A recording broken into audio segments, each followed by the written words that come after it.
Code. Whoops. Okay. Well, we'll wait just one more minute to make sure others are still joining. I think we're expecting about 5 more people to join, but we're really excited to have everyone here. Okay. Where is Max? Oh, there you are. That's so you're the one that's speaking, Max. Hi. Okay. Time is it?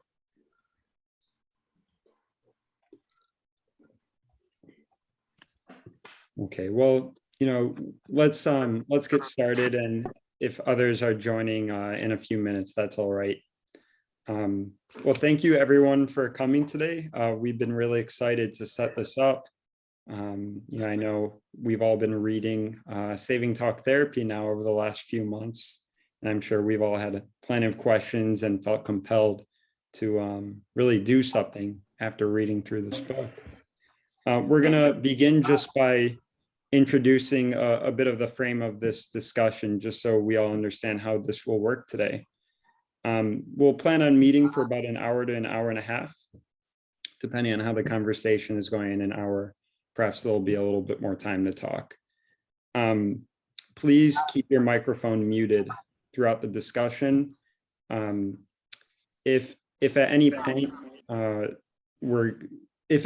you'd like to ask a question or make a comment, either myself or Taylor Smith, who is in this call as well, he and I will act as moderators and call on you, and then you can unmute the microphone and speak.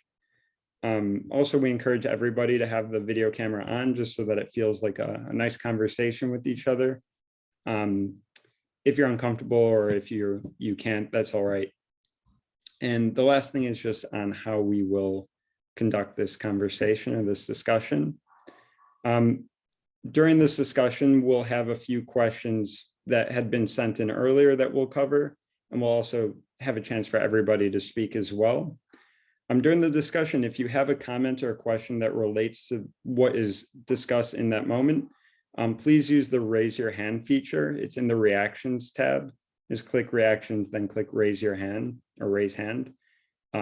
If it's related to the topic at hand, use that feature. And if you have a separate question or comment that is sort of unrelated, just enter it in the chat. And what Taylor and I will do is we'll try and keep tabs on that so that we can make sure everybody has a chance to speak, to ask questions, to just take part in this. So we're really excited to have everyone here. And with that, I'm going to give it over to Taylor. All right, thank you so much. So I just wanted to provide some quick intro comments about Dr. Gnaulati. Dr. Gnaulati is a clinical psychologist based in Pasadena, California, affiliate professor of psychology at Seattle University. He's a frequent contributor to national publications like The Atlantic, Salon, and the Huffington Post. And Dr. Gnaulati is a nationally recognized reformer of mental health practice and policy. He's published numerous articles in both academic journals and popular magazines, and is the author of several acclaimed books, including Saving Talk Therapy, and then also Back to Normal, which was published in 2013. Saving Talk Therapy is a compelling and meticulously researched case for expanding access to therapies of depth, insight, and relationship. Over the course of the book, Dr. Gnaulati presents powerful case studies and cutting-edge research to remind patients, therapists, and policymakers alike why traditional talk therapy works. At the same time, he unpacks some of the problematic incentives that have contributed to its decline in American mental health care. As a psychiatric resident in training who's interested in dynamic and existential psychotherapy, I found the book to be a refreshing and much needed complement to the biomedical approach to mental health care, which often promotes the use of somewhat reductive and short-term solutions to the complex emotional problems that are faced by individual patients. So to start things off, I wanted to give Dr. Gnaulati an opportunity just to provide some comments about the book, including maybe his motivations for writing the book and what, if anything, has changed since its publication back in 2018. Well, thanks for that, Taylor, and thanks for pronouncing my name correctly. you have automatic credibility now. Excellent. I mean, I suppose there's sort of two very personal reasons that if I was to sort of dig a little deeper, and I think I wrote about them in the book, that really spurred me on to write the book. I knew when I was in graduate school, I got my doctorate in the clinical psychology program at Teachers College at Columbia University. And I kind of made my way there after getting a master's degree in existential phenomenological psychology at Seattle University, which is one of only two places in the country. There may be more now where you can really specialize in an existential humanistic approach, right? There's a program at Duquesne University. And so I mean, I think early on as an undergrad, I gravitated towards psychology because I was in therapy as a young man and found it immensely useful. And then it occurred to me that that might be a professional trajectory for me. So I started taking psychology classes and became immediately bored out of my mind. And so I thought, okay, what are the other pathways into the profession where I could avoid as many traditional psychology classes as possible? So I got my undergraduate degree in American Studies, which allowed me to construct my own major. And so then what I did was I took courses mostly in the philosophy department. There was actually a Freudian in the philosophy department at Cal State Fullerton, where I got my undergraduate degree. So I took a course on Freud and philosophy. There was another course on Freud that I took. And so I took a course on Marx and Marxism. I really indulged my intellect and put together my own major that allowed me then to just sort of be thoughtful about a sort of a non-traditional pathway into the profession. From there, the deciding, believe it or not, the deciding factor as an undergrad for me to go on to the master's program in existential phenomenological psychology at Seattle University was reading a book called Structures of Subjectivity, written by Robert Stolorow. It was a book that was written, I'm guessing this must have been like 1985 or thereabouts. And I happened to be a student speaker on a panel where he was the keynote speaker. And so reading that book just was transformative for me in terms of just thinking about the interface between psychoanalysis and existentialism. So anyway, that decided it for me. Went on, got my degree and a master's degree, then applied to doctoral programs. I wanted to be a professor, actually. And so I realized that, oh my goodness, I'm going to have to really traditionalize. And so then I went to the University of Washington and took a number of traditional experimental psych, statistics, this, that, the next thing, to position me well to apply to doctoral programs. Then I got in and I targeted programs that still had a psychoanalytic emphasis. So this would have been like late 80s, early 1990s. And it was really University of Michigan, Ann Arbor. There was, believe it or not, a program at the University of Tennessee in Knoxville that had a couple of, psychoanalytically oriented professors there. There was the program at Teachers College. There was, City University in New York, where Paul Wachtel was. I applied to all of those, and I flew across the country and interviewed at all of them. Knoxville, the ones in New York. Anyway, long story short, when I was ensconced in the program at Teachers College, it seemed profoundly absurd to me to be taking courses in experimental methods, research design, and doing clinical work. They seem like bifurcated realities, and nobody was saying anything about that. What is becoming a digit head and being good at statistics and running research? How does that prepare you for the world of clinical practice? It seemed bizarre to me that you had to develop an expertise in those bifurcated worlds. And nobody was saying anything about that. Every once in a while, a brave soul like myself would mention something, and the best answer I got was, well, just like you have to hold competing hypotheses in your head when you're doing research studies, that maps nicely onto being a clinician. And I thought to myself, that's nonsense. So I knew back then as a young man that at some point in my career, I was going to take that on. The absurdity of expecting people at the doctoral level, we don't all practice at the doctoral level, but those of us that got our doctorates, because it's widely known that in the field of medicine, if you're going to have a research specialty, then you go on that track, right? If you have a professional desire to be a research physician, you go on that track and you learn the appropriate research methods. That isn't true in our profession.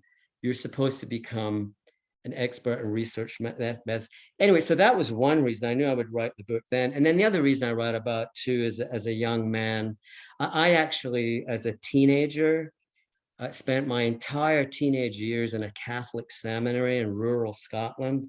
So from age 13 till about age 17 and a half, I was with 100 other boys in a Harry Potter-like existence in northern Scotland, where it was all about Victorian repression and, you know, the superstructure of Catholicism locking down my psyche.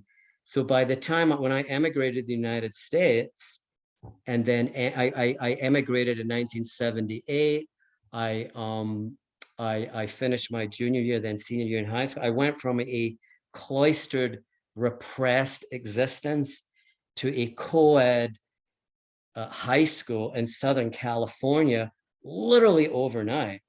And so having to deal with the psychic discrepancies of that, so to put me on a path for psychological disaster, which occurred when I was about 21, 22. I relationship with a woman I was in, who happens to be my current wife, left me at the time, and I was devastated, suicidally depressed, alone, became a kind of a dark, brooding, kind of intellectual type, entered therapy, and it was transformative for me. And I thought to myself, you know what? That has to be preserved. The in-depth psychotherapy has to be preserved as a precious cultural resource because of what it has to offer. And I, of course, realized that it's under assault right now. And so wanted to show due diligence to try to preserve everything that I personally found valuable. And I, of course, in the book, I give preferential treatment to the relational tradition, right? I trace it back to Ferenczi. I look at the Clara Thompson, the Americans that traveled to Europe to kind of tap what Ferenczi had to offer, and then the White Institute in New York, and the Karen Horney Institute, and sort of the development of the relational model, which I actually happen to believe is the best of what the psychoanalytic tradition has to offer. And so I wanted to kind of document that in as plain, accessible terms as possible, not just for other fellow clinicians, but for an educated lay audience. And so that's what, and so I Linda knows this, I wrote the entire book without anybody reading it, other than my wife when she got around to it, but 6 months might go by before so essentially it was written in complete isolation. Which is my pattern. I'm finishing up a new book. I literally just have to write 50 more pages. The next book that I'm looking for a publisher right now is titled Flourishing Love, a secular guide to lasting intimate relationships. which is a whole critique of the religious moral foundations to support long-term intimate relationships, and looking at the best of what relational ethics, secular ethics have to offer people who are not of faith, but that believe in the value of long-term marriage, long-term relationships, and bringing children into the world at a time when all of that is unpopular. So I felt a certain social responsibility to kind of push back against that. And so but my model is one of where I'll recite. I have a busy practice like all of you. I have zero time, during the week to do anything. So what I do is I essentially on the weekends, I spend hours researching for like maybe 2 or 3 months. I have all my notes. I have, file boxes. And then I head to places in Southern California that are retreat centers. And I usually do like these 5-day writing trips where I'll write from like 7 in the morning till like 11 o'clock at night, barely taking a break, just cranking. And I usually do it by chapter. I'll do a 30-page chapter. 3 months later, another 30-page chapter. 3-4 months later, another 30-page chapter. And that's how I wrote that book, but in total isolation, not in communication with fellow professionals, just just me actively in discourse with my own. I have a huge library. I'm a total nerd. I'm not like a detective when it comes to trying to access data that support my arguments. I'm good at that, just like really cherry picking data sets that basically support and they're out there. You don't have to go about it objectively. You just know what the axes that you have to grind, and you can always find data to support it. So, that's essentially kind of how I wrote the book.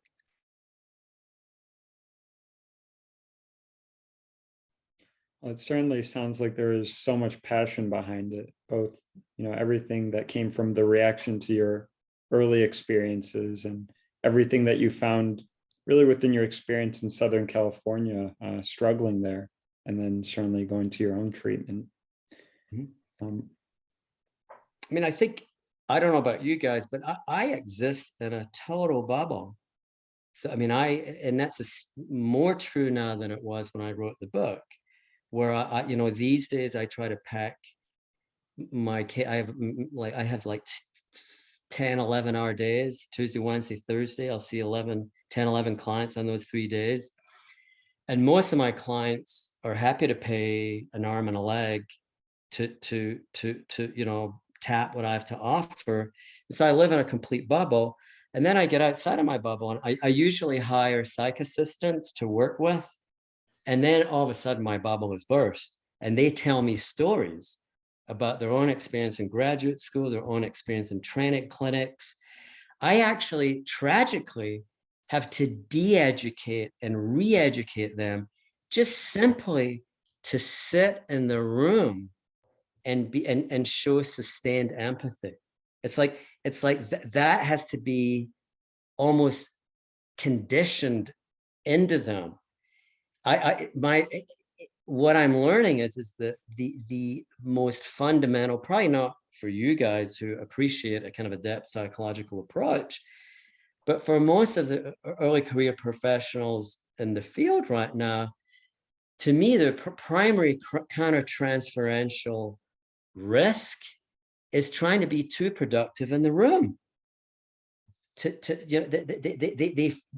too mentally busy, trying to kind of get ahead of the client, leaping in to kind of just offer tools. And it's unfortunate because a lot of clients will come in with that mindset that they want something practical. They want something with a degree of, they see change as something that ought to be within their rational, willful grasp. And they want something that can kind of be, at least that's their conscious desire. And so when you match the average patient with the average early career professional, and you can see how it can create a perfect storm of there being these collusive forces that result in therapists offering the wrong thing and clients believing that that wrong thing ought to be a right thing. I'm wondering if anyone has any comments from the early chapters or any reactions to Dr. Gnaulati's commentary You can on call me Enrico. Enrico. Sorry, Enrico's commentary on CBT and I guess the medical model of treatment that's, you know, managed care and medical model of treatment that's overtaken much of our work. I just recall as I was reading that feeling incredibly angry and worried. I'm curious if others felt similarly, it had reactions to that.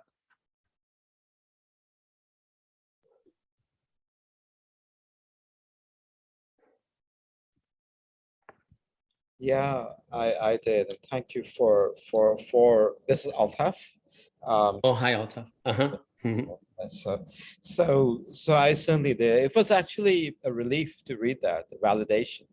My own experience with patients I've had who've had like CBT or some other brief variation of CBT, and then coming, and I'm wondering in assessing this patient over a few weeks and wondering, why did you go for only 12 weeks for CBT, given your concerns, and then 6 months later, you're back here with symptoms that are far more problematic than before you went for that treatment, because it would end, you know, it's a 12-week treatment. It don't address the underlying issues. It's not done, and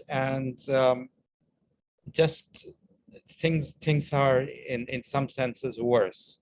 It's just not one patient. I've had so many who I've come across with the same story, that they've had some brief treatment somewhere, 12 weeks, let go because you're fine, you're done, all cured, and then end up back in therapy, and really in situations that they obviously needed some more deeper level of introspection and reflection about themselves and about their condition and situation that CBT didn't. CBT is useful, I think, for just learning some basic coping skills so that they can do some the more deeper work. That's okay. And CBT can be helpful if one uses it in a way to bring up issues so that they can be discussed more in depth. Well, I think my own belief, Altaf, is that a CBT we can incorporate it into our approach as depth psychological practitioners. In fact, Aaron Beck came out of the ego psychology tradition with Heinz Hartmann and his crew, looking at just essentially more you know, the properties of the ego in terms of just conscious choice making and thinking with perspective, and thinking like so. In other words, there's a way to, like, when Anna Freud talks about, like, well, Freud talked about evenly hovering attention, but Anna Freud has this phrase. It was something like, as a therapist, you need to position yourself equidistant from id, ego, and superego. I actually find that valuable when you're sitting with clients, knowing when to speak to their id needs, knowing when to speak to their ego needs, and frankly, knowing when to speak to their superego needs. And I think as more psychoanalytically oriented practitioners, it's problematic, I think, to take a so-called neutral stance. I think at least my model would be one where you move in and out of, in terms of where the client is at. Some clients need their id activated. Some of them need their id suppressed. Some of them need their ego activated. Some need it suppressed. Some need their super ego suppressed, others activated. So making those sort of clinical judgments with respect to just, so sometimes with some clients, especially those that get flooded with anxiety, right? Sometimes you do need to step back and help them think more rationally about their problems. So we shouldn't, I don't think the discourse needs to be one of depth psychological approaches, CBT approaches. I think there is an eclectic depth psychological model, and that we can draw from within that model, from the relational tradition, the ego psychological tradition, the existential tradition, to inform our work, right? Yeah, very much so. As a current graduate student in counseling, what I've found is that would be great if it were true, and perhaps it's true once you're finished with training. Yes, it is, But- Cam, but that's fine. Go ahead. Unfortunately, you're shackled right now. You're intellectually shackled. Anyway, go ahead. Well, yes, that the experience has been requirements both from internship sites, policy, a lot because of the insurance company requirements, even professors in the program, which I'm at Northwestern University, and they okay. describe themselves as a psychodynamic program. And there are elements of it, but there's an insistence on very concrete tools being used, concrete descriptions of like measured progress, all of those things that I understand are because the system is demanding it right now, that broader country system. But like you said, is really not allowing for the depth work to occur. I'm trying, I push back and I sort of just do that and then try and find ways to write it up as best, and honestly as I can with it. But it's definitely been a frustration, everything you're saying, that I am like living through every day in these programs. And part of my concern is I wonder, now is my time to be in training. If I'm not able to learn how to do this, how to really apply it effectively now, because that's just not the way the field seems to be predominantly operating, when will I, is that dying out, at least in the training? Well, the advice that I would give you, and this is going to sound very cynical, and some of you might want to push back against this, see it as a game that needs to get played, and that you're dealing with see it as a sort of an ideological system that unfortunately holds hegemonic power over your life. Because I remember when I was in the program at Columbia, I was the oldest student in my year, and I got through the fastest because I learned early on, this is just, this research part is just a game. So play that game well, be false with respect to just, letting the professors, going along enough, while having my own integrity on the side. I did my own personal reading, I look for ways to kind of find topics to write papers on. I try to keep that flicker alive in terms of, having integrity as a clinician along the lines of what I believed in and what I knew was essentially, once I was out in the world of practice, that I would be freed up to do more of. So maybe trying to look for choice points where you can preserve some integrity with respect to kind of a depth psychological approach. And then, seeing what you have to do, to get your doctorate, and to get, to have people sign off on your training and whatnot. Yeah, you don't want to alienate them.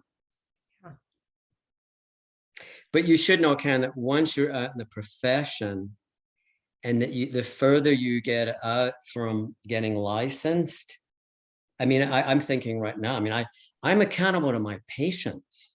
Mm-hmm. If none of them come play to the board of psychology, I mean, and I'm a pretty, you know, as the book, you probably ascertain from the book, I'm not your average bear when it comes to just how I practice as a clinician. In fact, since I've written that book, I'm even more of a sort of, I would say, a personable professional. I'm more of a person in the room. Mm-hmm. And it's tragic to me that it took about 30 years for me to shed the formalities of not only my training as a doctoral student, but with the various psychoanalytic supervisors and superstructures that I was accountable to. I had to shed that too. We can talk about that. I think there are problematic aspects of the psychoanalytic tradition that get in the way of more humanistic ways of practicing that I think are more effective with clients. So yeah, so if there were advice I'd give to you, hang on to your personhood, Karen. Develop dimensionality to you as a person. Throw yourself into life. Get bruised emotionally, recover, learn from that, and see how it maps on to, use what you have to offer, people as a clinician. Because it's your personal experiences that get sifted through a clinical lens that will be what's most valuable for clients. Yeah. Yeah. And that's that balance of the authenticity is what matters in the room with the clients, and then finding a way to dress it up for the programs. Very good. Yeah. You just got an A, Karen. Do I have any power in terms of your heck? Oh. Hey, no, I'm joking. That would be nice. but it's a, from a kind of an existential perspective, you're appreciating the absurdity of it. And as Camus would say, you're looking for ways to protest. And sometimes that protest will be cracking jokes. It'll be faking interest. It'll be see yourself as sort of in a concentration camp, and you're looking for ways to get back at the guards. Horrible analogy, but sometimes these programs can be that oppressive. Sometimes narcissistic professors will wield a tremendous power and will act that up and delay your students' graduation because they have an ideological axe to grind. So you do, I mean, the prison guard, it's not that off vis-a-vis that level of narcissism when it gets exercised in academia. Yeah. It looks like we've got a hand raised. Megan, did you have a question as well? Hey, I'm Megan Pruitt. I'm actually an MD that trained over at Duke with Bill Meyer, and now I'm practicing at UNC. I just wanted to say that the part of your book that I found most spoke to me was the overuse of evidence-based treatments and making everything where it has to come out short term. And it's like, well, we make a survey and then they're better on the survey and then look, everything worked. And I think that's something that I struggled with during my training and that I continue to feel very, very frustrated by is this constant focus on evidence-based psychiatry. Well, I do specifically psychiatry, which is medicine and therapies. And the evidence is so crappy and there never seems to be any emphasis or thought put into that. So that was, I think, part of the book that was most moving to me. Well, I think that, thanks, Megan. I think when you draw back the curtains, what doesn't get addressed is that these short-term models, 12 weeks, are often packaged that way because for convenience reasons. Right. Because if you're in a publish or perish situation as a professor, you can't do a year-long study or a 2-year-long study. You have to be cranking out publications, and not just any publications in top peer-reviewed journals. So the system favors short-term models with, where the dependent and independent variables link up nicely and tightly. And so that's what doesn't get talked about, that, that it serves the interests of the tenure track professional requirements, Right. of professors. And the whole academic machine really values novelty. And so it's sort of like connecting in a human way, how many that can only be so novel, right? But if you come out with a new acronym, that's really exciting. And so I think that pressure for novelty is also really frustrating. I'm like currently in an academic job, and I find it very frustrating. I'm a clinical professor, I don't publish, but it's just all around me and I'm always sitting in it, It's a very good point, Megan, because I happen to think that quality therapy is a maintenance model. That it's not rocket science. It's sit, listen, be attentive, say the right thing at the right time, don't overspeak. Like it's not in a kind of a consumer culture, high pressure, in subcultures, academia, or in the larger dominant culture in terms of consumer values. Like, it's got to be new, it's got to be different, it's got to be, cutting edge, it's got to be evidence-based. I think that mindset takes away from the ordinariness of what quality therapy looks like and what the vast majority of clients need and want, right? I very much agree.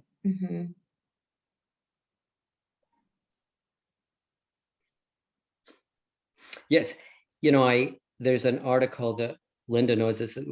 I published in the Psychoanalytic Inquiry last year, where I looked at relational healing, and there's all this data support. For years, at conferences, people would say it's the relationship.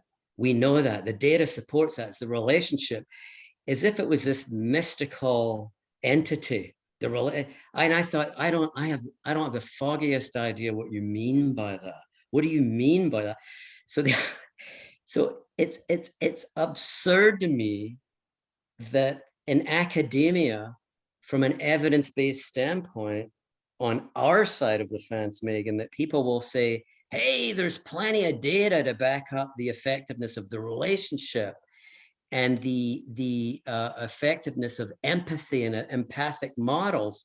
So the data is there to support that. But from a kind of a procedural knowledge perspective, we don't have courses in graduate school on how to show exquisite empathy 101. It's like the practice of empathy 101. There are absolutely no courses. There's courses on, like, maybe you get like a chapter in a book on the data supporting empathic models of care from a declarative knowledge perspective, but from a how-to procedural knowledge perspective, you don't have classes on. Okay, like, we ought to have entire classes on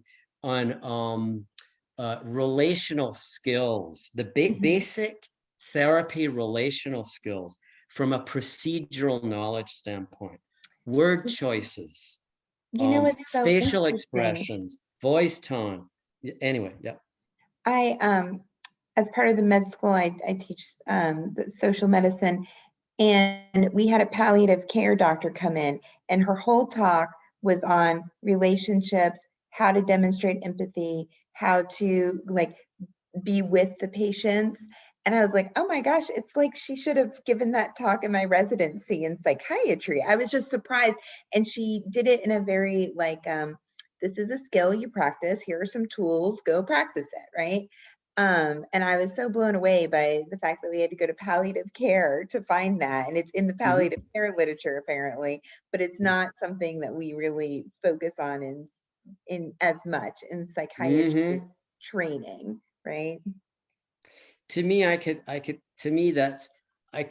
laugh hysterically because that's absurd, or I could feel profoundly sad that it's so tragic that that something that is so obvious is lacking in our training, both in the medical field and certainly, in our, in the mental health and the psychiatric field, and the mental health field in general. Yeah.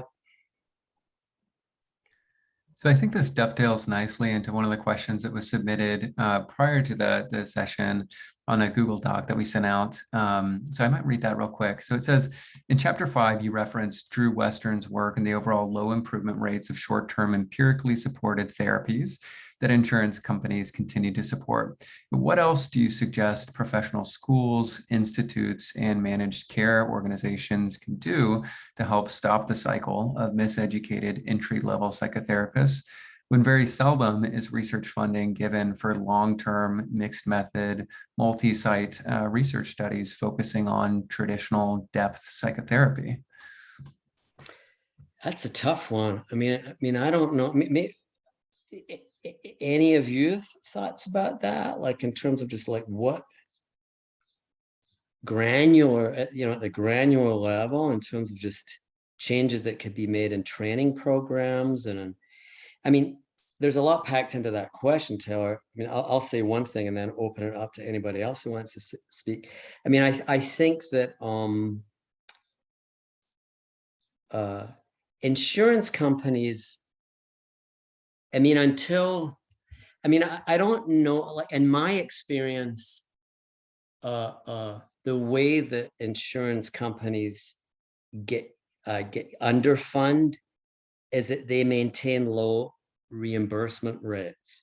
So I think it used to be like maybe 10 years ago, they would deny claims and that they would ration care. We're kind of turning there's still a steady drumbeat of that going on. My wife yesterday, my wife is an Anthem Blue Cross provider. She's a clinical social worker, and she got a letter in the mail from Anthem Blue Cross with a particular patient that she had given an adjustment disorder diagnosis to, and that my wife had seen her for longer than 6 months. And I don't know if any of you have gotten letters like these. It says that you've compared to, yeah, I can read the The review indicated your utilization of psychotherapy services provided to members with adjustment disorder for greater than 6 months is higher than the expected billing distribution determined by the billing behavior of other providers within your peer group. So they're not, and they're saying that they're sort of putting her on notice. It's scare tactics. It's not, they're not gonna not cover claims, right? So what insurance companies do, I think, is they send letters like this out. They're quite, sort of mildly threatening, but they keep reimbursement rates really low, and they sell insurance programs that have high deductibles. So that's the way that cost shifting occurs in our profession. It's like, so I think it's possible to still offer long-term, in-depth, transformative therapy within an insurance framework, but you're not going to make that money at it, without much money doing it as a clinician, right? So one cynical answer, and then I'll shut up, Taylor, would be, you would have to persuade a lot of therapists that, hey, you're not in this for the money. You're in it for the whatever, the social justice reasons, for spiritual reasons, for client betterment reasons, and knock yourself up. You can kind of see that client for as long as you want, but hey, you might only make $60 a session or $75 a session, or so one approach would be to kind of And frankly, guys, I'm ambivalent about a single payer plan. I think if we move in that direction, I think we're going to have an even more bifurcated system. That the wealthy, there will always be clinicians that will opt out of that system and offer, actually, most of them, a depth psychological approach, which frankly, clients are more apt to pay for and pay a lot for, because most clients see the benefits to getting better at what Freud called love and work, the things that matter to them, being a more loving partner, being a less reactive parent, being more productive at their chosen profession. That's a worthy expenditure. And so I think that if we move in a single payer direction, my guess is it will, the reimbursement rates will probably match something like Medicare reimbursement rates, right? And so you will have therapists that will, for whatever, for their own reasons, agree to that, and it might, and I don't know that there will be rationed care in that model. So they'll still be able to provide long-term therapy, but they won't get reimbursed that much. And the clinicians that I think there'll be a large percentage of clinicians that will opt out of that system and provide long-term depth psychological therapy for and make a much better living doing that. So that's the best of my thinking, Taylor, in terms of what's going on within the insurance reimbursement system that can kind of, where change might occur. But in terms of affecting change in graduate schools and training centers, I don't know.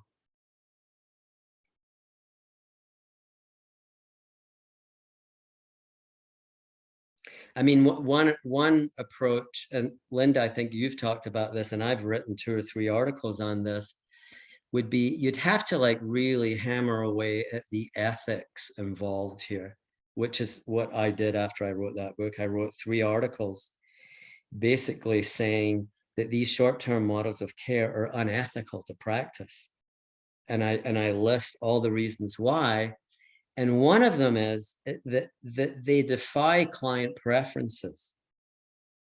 And that one of the major ethical positions in our field is that you have to attend to client preferences. And that when you look at good data sets, and Linda has one of them on what clients want, they don't want to, the symptom reduction is not what comes to mind for them.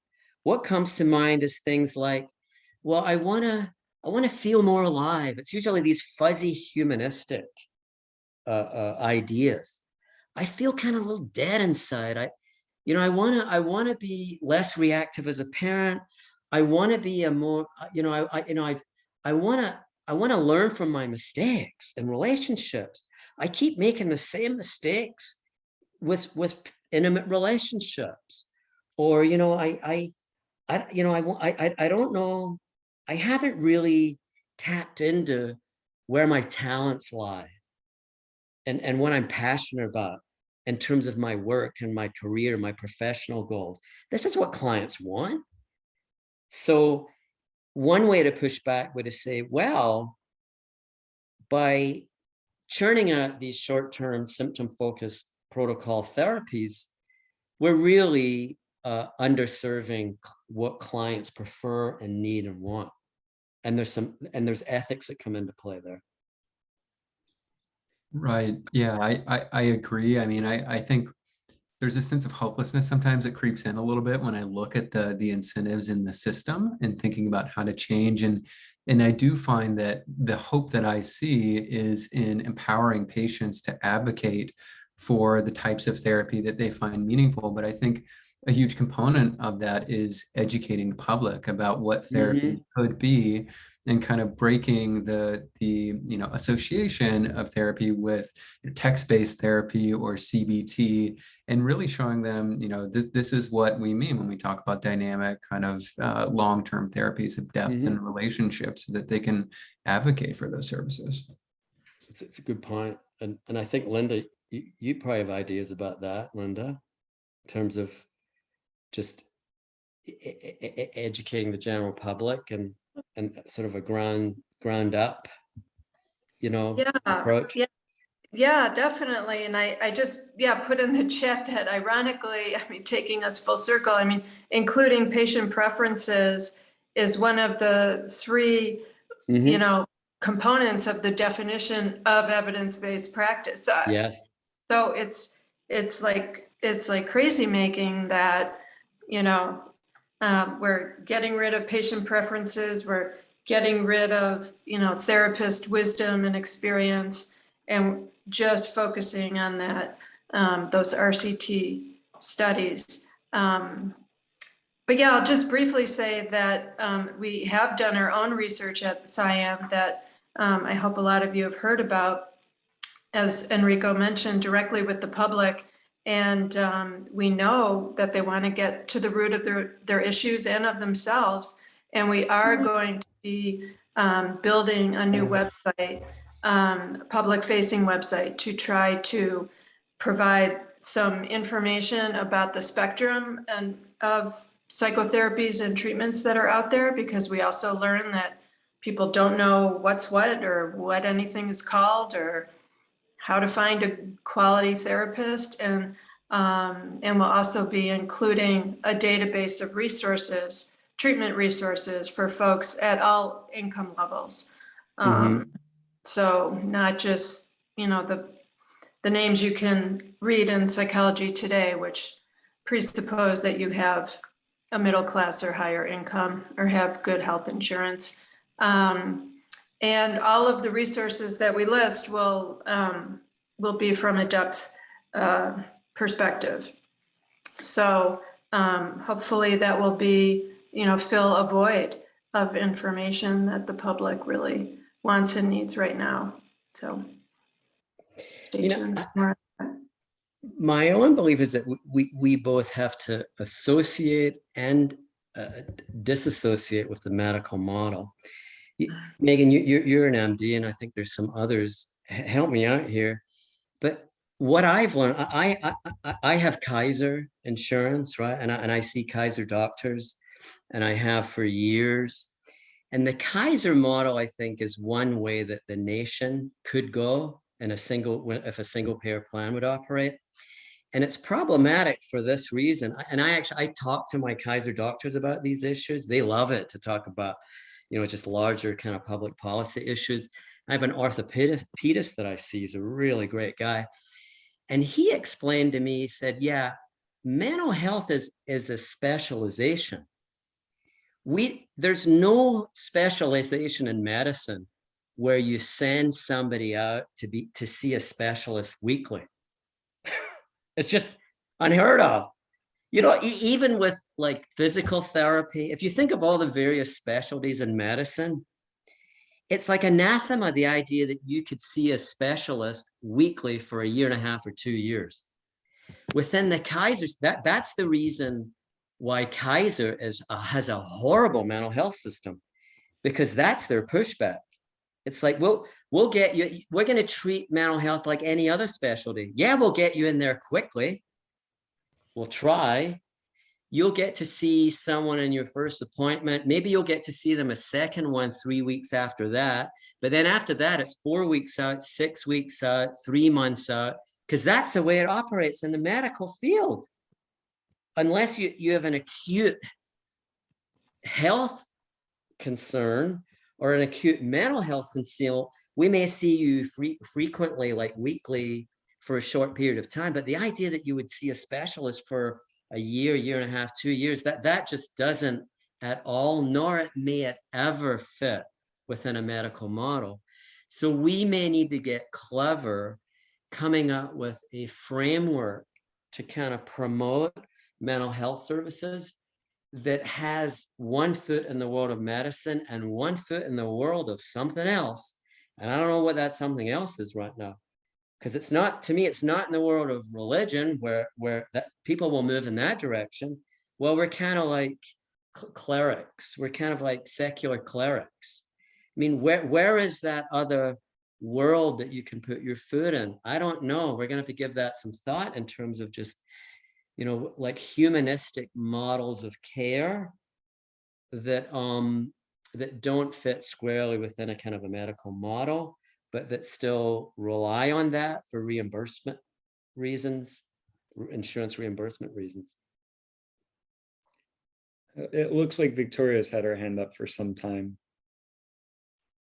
Yes, hi, I'm Victoria.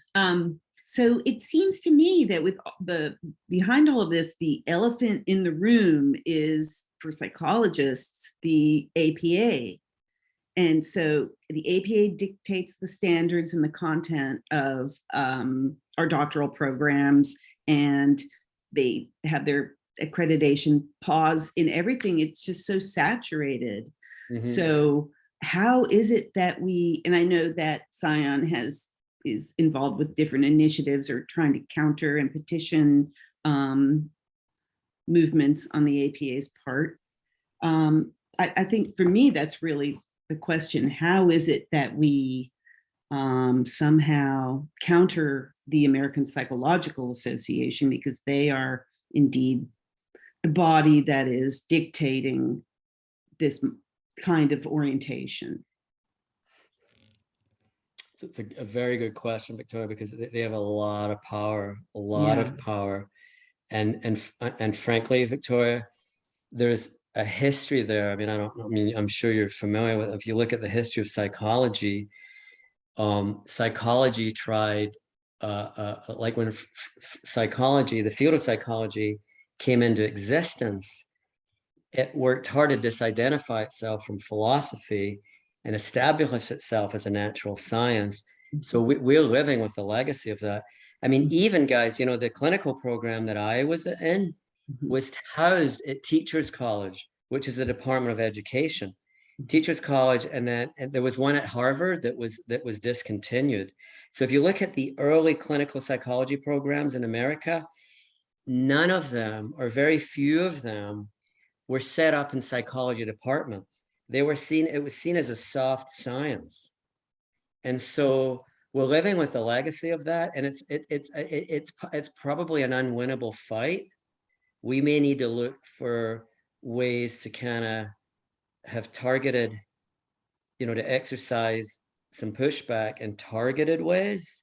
And at Scion, we'll be doing that in the coming years, like looking for ways that we can kind of exercise some power, like that could have, greater social benefits in terms of just models of care, standards of care, that get picked up by training sites and whatnot. Yes. Thank you. I don't know if you guys have had any experiences like this, but I wrote an article that got published in the American the Journal of Psychotherapy about 2 or 3 years ago. It was one of 3 articles where I was basically saying, questioning the ethics of these trauma-based well, one of them was questioning on ethical grounds the trauma-based treatments. And, I basically was looking at the dropout rates of them. The dropout rates are horrible. They're like 70, 80, 90% dropout for veterans who are coming back from like combat trauma. And we're offering them, bare bones models of care that vast numbers of them dropping out of, and yet there's no scrutiny of them. And they continue to be popular. They continue to be widely disseminated in the VA system. I thought that's profoundly unethical. The person who was the editor of the Journal of Psychotherapy on 2 or 3 occasions angrily told me that if I didn't edit my article along the lines that he was requiring, he was not going to publish the article. And so basically I had to take about 1/3 of the article out that were some of my strongest arguments. To your point, Karen, sometimes you got to play the game. Do you want to have the article not published? Or do you want to have it published in a pared down form and make a smaller contribution than you? Of course, that's a no-brainer for me. anyway, I mean, I turned around and I published that, the third of that, what I took out and I added to it and published another article, right? But I was living in the bubble that I'm in. It's like, wow, I was amazed at the amount of power that these people have. Editors of journal, heads of training sites, people in positions of power in the APA. I mean, I was, when my book came out and I was kind of doing the radio talk circuit to promote the book, I did a radio interview on NPR out of Boston, and they didn't tell me beforehand that they were going to basically position me with this professor at I think it was Boston University, who's head of the anxiety treatment clinic there. And so I show up for the interview, it's live, and they tell me, and we're going to have Dr. So-and-so, you know, that's going to rebut some of your arguments. He was brutal with me. He was like saying things like he's a leading academic in the field of anxiety disorders. He's telling me, like, you know, I said to him, you know, I respectfully disagree. And he says back to me, well, I disrespectfully disagree with you. And he's telling me things like, I said, you know, you're saying that these short-term models of, you know, anxiety to treat anxiety disorders do not incorporate empathy into them. That's nonsense. And he's giving me all his arguments for how they try to embody an empathic model of care. And we got into a huge argument. You should listen to the radio interview. It was like, wow. So there's a lot of power that's being exercised in our field that can really drown out people like us that have models of care that are harder to argue in favor of from within the systemic forces that we're up against. Not impossible, but harder.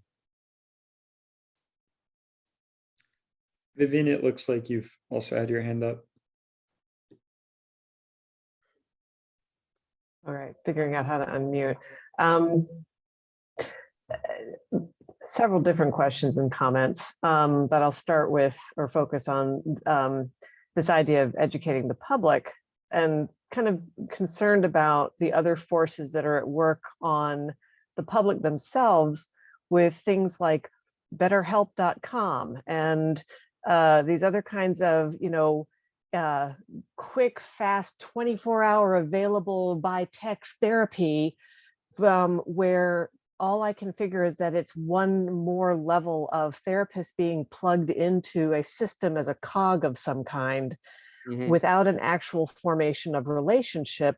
And the public is being kind of, you know, most of the podcasts I listen to have BetterHelp as sponsors at this point. And that they're selling this idea of you can get therapy anytime you want from anybody you like. And if you don't like this person, you can have somebody else in 24 hours and you can text them and they'll call you back. And, you know, that's completely undermining some of the things that I think are most powerful about the therapeutic relationship. And what is, you know, if we're selling a model of therapy now in popular discourse that is, you know, your personal flavor of therapy available to you anytime you want, and the types of clinicians that are probably getting fed into those systems, who are going to be, I would wager, largely poorly experienced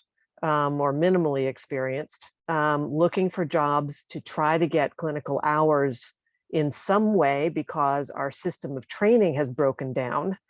At least one of the things we've looked at in North Carolina for training of clinical social workers, you know, the ability to get young social workers into programs to get their clinical hours supervised has also broken down because of the breakdown of our public mental health system in this state. So the layers of ways in which multiple facets of this structure need to be retrained in how we understand the role of therapy So, you were speaking about the insurance piece of it, and we were talking about the medical model piece of it. I think there's also a popular model to teach the public about what does good therapy look like, not just accessible therapy. And I'll sign off now and won't keep going on. I mean, I think we need to get better at in kind of bullet points, just articulating what in pragmatic ways, what is valuable of a depth approach. Like I remember when I was working in community mental health years ago, and we had to have behaviorally specific treatment goals. I got really good at coming up with psychoanalytically framed behavioral treatment goals. Like things like improved expressive mastery of emotion, right? So you can, there's a way to do it, guys. So if we we would just, and we'll do that in Scion. The more we meet, the more we'll come up. Here's another thought, right? I'm a tennis player, right? I've been playing, I picked it up in midlife and got good at it, but there are analogies between therapy and tennis, and we can work those. Like if you want to have a good serve in tennis, you don't learn that in 12 coaching sessions. A serve, you can learn the basics that get you up and running, but then to maintain a good serve and improve upon it can take 1, 2, I'm still at it 15 years down the road. Why should it be any different when it comes to human emotions and how to get better expressing them in more nuanced ways? The human body and emotions that are embodied emotion, to get better and better over time in terms of your expressive mastery, especially of the primal of emotions, envy, rage, lust, pride, those that are more primal, that are not only hard to kind of access, but to put words to. That process is first a relational process, is as much a interpersonal as it is an intrapsychic achievement to get better at that. And it takes maintenance and practice over and over and over again to develop mastery. And so I think that we need to get better at kind of looking at the pragmatic benefits. Like if you want to truly undo a depressive mindset or an anxious mindset, then you need to get better and better and better at expressive mastery of a variety of different emotions. And here's how you go about it in therapy. That's the true solution or cure to chronic anxiety or chronic depression.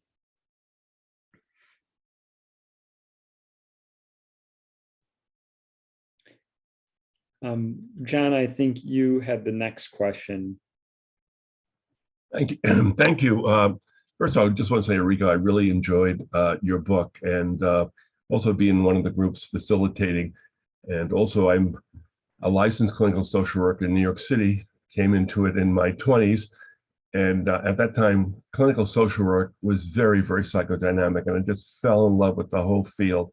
And then I went into a 4-year psychoanalytic program that was very authoritarian in the beginning, but over the evolution, besides just getting into psychic, we got into object relations, cohesion, self-psychology, interpersonal, Karen Horney and others.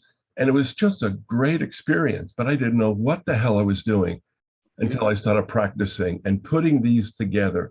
And then seeing I needed to play the game of CBT, DBT, and ACT. I even threw in Buddhist psychology and just kept on learning and experiencing. And I just found the whole field like growing. And then in your book, it made me very sad and angry. Like we're going back to a kind of authoritarian corporate style treatment. And My fee is $300. I really get that. I say to patients, pay me whatever you want. At this age, I don't need the money as much. I want to connect with them and help them to grow. And I think that's what we got to get back to, this sense of why are we in this profession? And the revolution against managed care and insurance companies has to happen. I don't know how we're going to do it, but in some ways, going back to just, we're healers. If we're trained, and it takes good 20, 30 years to really learn that.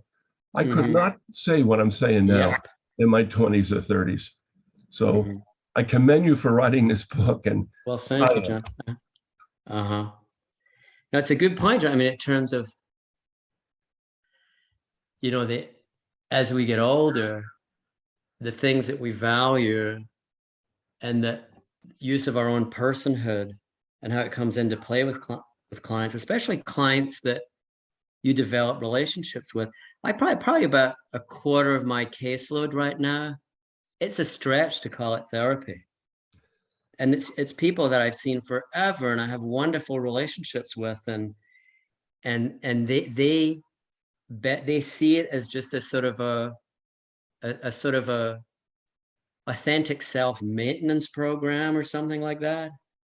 Or they see, and then I don't think, as we get older too, I don't think we should be trepidatious about being a person of wisdom, a person with wisdom. And I don't mean that in a narcissistic sense, but when you've put in the work and when you've learned a thing or two from life successes and life failures, both personally and clinically, you develop wisdom over time. And especially the older we get, there's a hunger for that wisdom, not in a kind of a top down, here's what I think you should do with your life, but more like, here's a thought. Like especially in the psychoanalytic tradition, we're sort of discouraged from that, right? And I more and more now will say things to clients like, knowing you as well as I do, because of all the time we've spent together, here's my thought about that. Or here, so and clients like light up that of course you know them. You spent so many hours just inside them, you know, engaging them, being inside their life story, being at a tacit level, mimicking them, and through that mimicry, becoming them. So when I say knowing them, I mean that. So when you speak authoritatively about your experience of them, how wonderful is that? Clients hunger for that. So I would encourage you to just sort of enter that realm with clients. Don't be shy about that. Don't automatically assume that it's counter-transferential or that you're kind of just trying to exercise power in inappropriate ways, you know? And so I say that to some of the younger people who are starting out. Please, Karen, I'm looking, Angelique, Marie, who's, I don't want to offend anybody in terms of that. Anyway, the younger clinicians out there, please, guys, don't make the mistake that I did and be, you know, and show and be too timid and kind of not wanting to kind of offend the powers that be, and the powers that be, guys, get in your head. It's not just the flesh and blood powers that be that, Karen, you have to deal with in graduate school right now. The surveillance police, your supervisors, they get in your head. They take up real estate in your mind. Please, you younger clinicians, get rid of them at a younger age and pay attention to more, like John was saying, more of your personhood. Get to know your clients, feel more freed up in the room, you know, be more of yourself. I'd like just to add also, coming from a very, very strict authoritarian Roman Catholic cult with Irish immigrants, and how many years it took to not think I was going to get struck down by lightning And then reading in my teens all about Rollo May and Freud, and then going into my own personal analysis 3 times a week in my 20s. And the difference where the therapist didn't really relate to you until I went into training, and my training analyst said, "What are you doing on the couch?" And it was like, it was a fresh air just to say that to me, that he was a human being. And I think that really helped me with my patients and myself to sort of lighten up a bit. So I think it is. It's such a learning experience of having experiences like this and talking and where we came from and where we are now and what's going on in the world now. And say, my God, this is like going back to, fascism and this corporation and, quick fix. There's no quick fix. Where there's hope, I think, John, it just occurred to me. You might like this little anecdote. There was a section of the book that my editor didn't want in there, where I essentially traced through various movies dating back to the 40s all the way to the present, key therapists in movies and TV shows that represented what I thought was the best. Jed Hirsch and Ordinary People, to me, was the quintessential relational psychoanalyst of the, what was that, like early 80s or late, I think it was 1980, something like that. Unfortunately, that got taken out of the book. But I think where we have a leg to stand on is if you look at kind of TV representations of therapists, more often than not, they're relationally psychoanalytic psychotherapists, right? And I think that as long as that's out there, and that's the public representation of what we do, I actually think that might be one of the biggest ways that we can promote our what we value about our profession. It's to find people in Hollywood that are making movies about therapists and advise them about how to, and I have a lot of clients that are kind of Hollywood types, and I'm just, I think actually like one of the best ways that we can promote our cause. I mean, look, who's the one Israeli couples therapist? She's been written up in the New Yorker right now. I don't know if you've seen Esther Perel. No, well, she's great, but Orna Guralnik.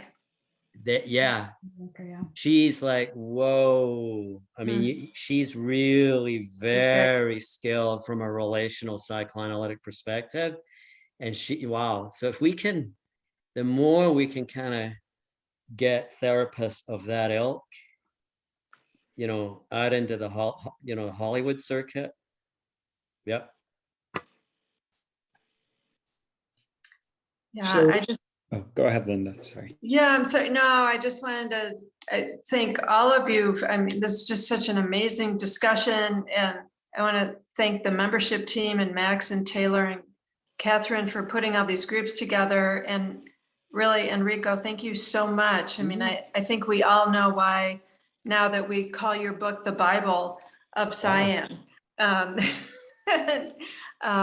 we're so honored to have you first as an advisor and now as a member of the Cyan board. So I want everyone to read this book. It's just incredible. So many key issues that you bring up and really dive into and make so clear and compelling.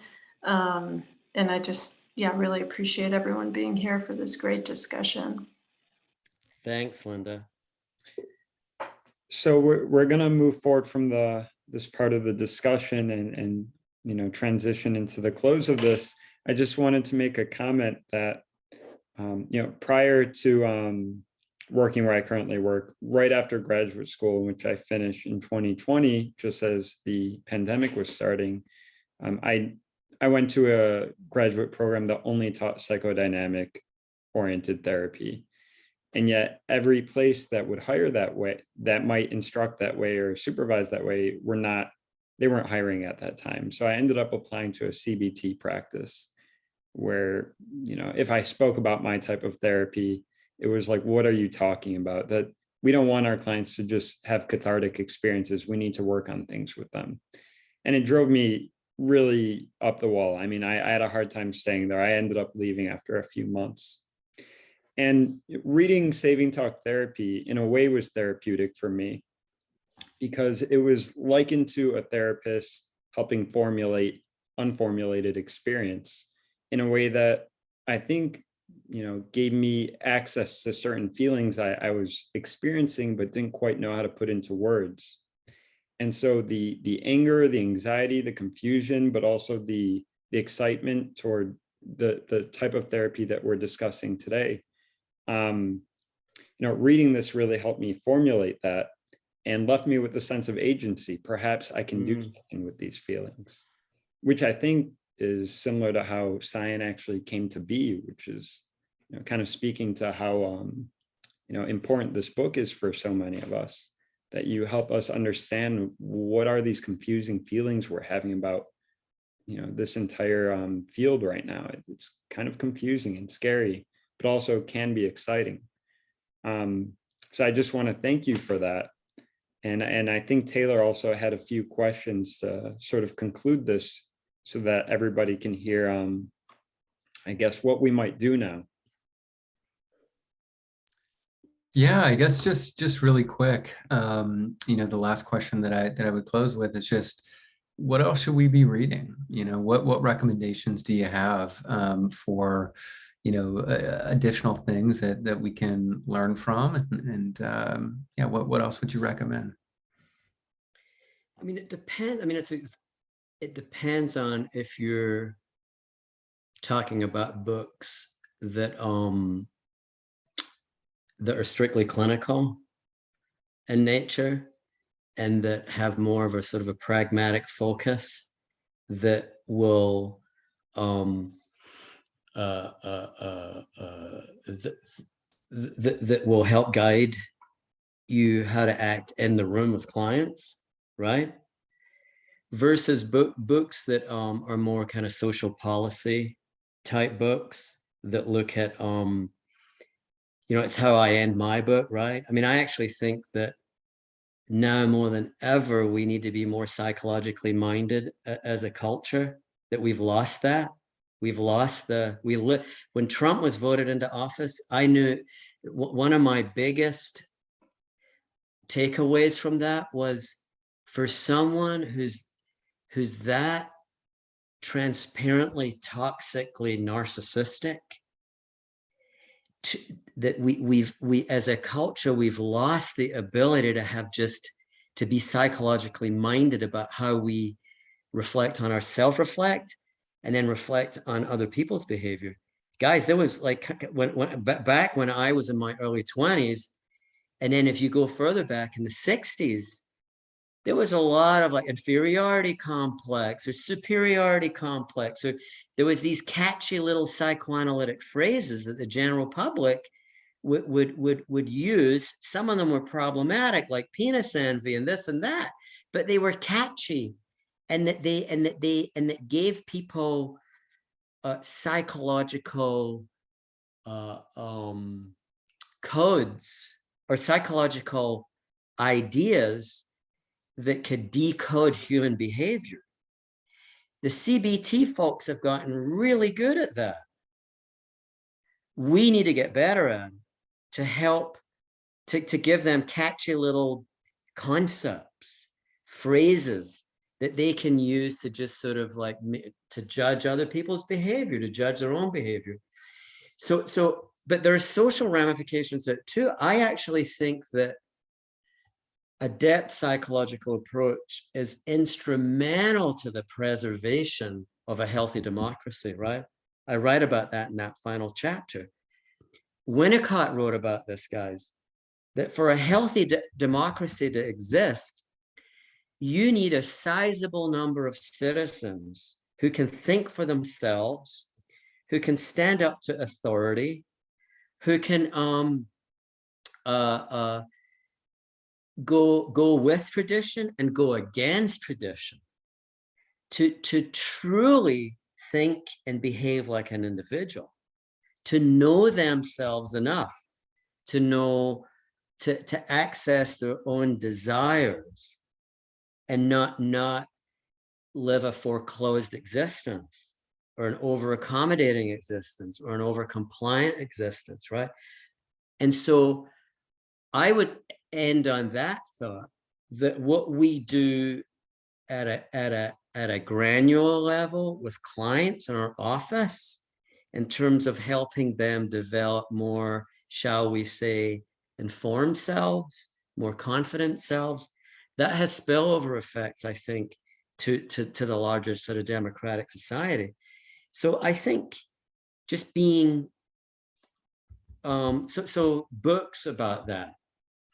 There, you know, do we have 5 minutes? You want me to start pulling books off of my shelf? One thing that we can do, if you'd like, you can send me a list of books, Okay. along with perhaps anything else you find helpful, and I can send that to everybody who signed up for this. Okay, I can do that, Max. Yeah. Thank you. Uh-huh. So we'll finish up here. Before we go, I just want to make a quick plug for Cyan in case others have not really taken part or joined. We're doing a lot of exciting things, and there have been a lot of changes in Cyan, but ultimately, when we talk about what can we do, Cyan is aiming to, you know, answer that question and try and really fight for what we believe in. So if you're interested in joining, becoming an active volunteering with us, you can send me a message. I'd be happy to help get you started. And also we'll have more book clubs in the future. We'll have a movie night at the end of the summer where we'll discuss some important things as well. But I just really want to thank everybody for taking part in this. It's been really just such an enjoyable thing and really interesting as well. And of course, a huge round of applause and thanks for Enrico for writing this book and joining us. And anybody that wants to reach out for whatever reason to kind of pick my brain about things, I'm happy to you know, help out. Do you have my email address? Was that on? When we send out the information, I'd be happy to include your email address. Okay, that's good. Yeah. Good, guys. Well, frankly, I'm honored. I mean, it means a great deal to me that it's made an impact, you know, that you reading it has touched you in some way. It means a great deal to me, and I'm just honored and humbled. Yeah. Well, thank you so much. Thank you everybody for coming, and we'll be in touch after this. We'll send out the recording, or we'll tell you where to find it, and any information afterward. So thank you everybody for coming, and thank you, Enrico. All right. Thank you, guys. Yeah. Thank you so much. Yeah. Thanks for